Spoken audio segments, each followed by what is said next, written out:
সমুদ্রগুপ্তের সময় কিন্তু গুপ্ত সাম্রাজ্য মূলত বিশাল সাম্রাজ্যে পরিণত হয়েছিল। গুপ্ত সাম্রাজ্যের বেশি বিস্তার ঘটেছিল, সাম্রাজ্য এম্পায়ার এক্সটেন্ড করেছিল। সমুদ্রগুপ্ত ছিলেন প্রাচীন ভারতের একজন পরাক্রমশীল শাসক।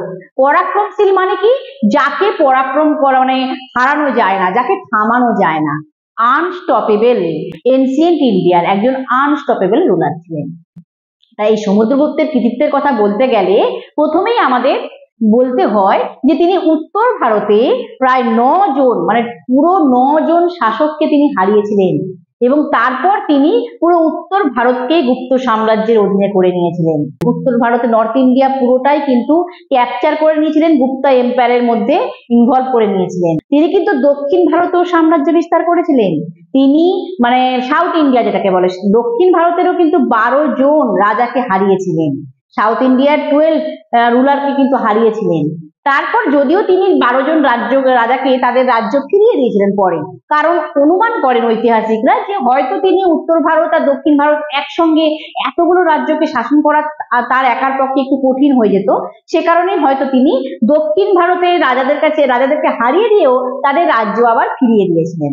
কিন্তু তিনি দক্ষিণ ভারতের বেশ কিছু রাজ্যকে কিন্তু করদ রাজ্যে পরিণত করেছিলেন, ফিউডাটরি স্টেট। আরেকটা বিষয়, তিনি কিন্তু অরণ্য রাজ্য বা আটবিক রাজ্য যাকে বলে সেই রাজ্যগুলোকেও কিন্তু তিনি জয় করেছিলেন। তার সামরিক শক্তি এতটাই বেশি ছিল, তার মিলিটারি পাওয়ার এতটাই বেশি ছিল যে তিনি দূরের রাজ্য, দূরবর্তী রাজ্য সিংহল, সেই সিংহল রাজ্যের রাজাকেও কিন্তু সার্বভৌমত্ব স্বীকার করিয়ে নিতে বাধ্য করেছিলেন। সোভারেন্টি, সমুদ্রগুপ্তের সোভারেন্টি মেনে নিতে, যে সমুদ্রগুপ্তই শ্রেষ্ঠ রাজা, তিনি one and only supreme power কে? সমুদ্রগুপ্ত। যেটা সিংহলের রাজাকেও কিন্তু তার বশ্যতা মানিয়ে নিতে বাধ্য করেছিলেন, যে সমুদ্রগুপ্তকে মেনে নিতে।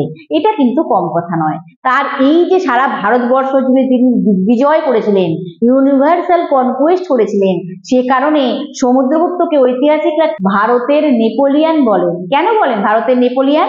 আসলে নেপোলিয়ান কে ছিলেন? নেপোলিয়ান বোনাপার্ট ইনি ছিলেন একজন ফরাসি সামরিক কর্মী, একজন ফ্রেঞ্চের একজন মিলিটারি অফিসার। তিনি কি করেছিলেন?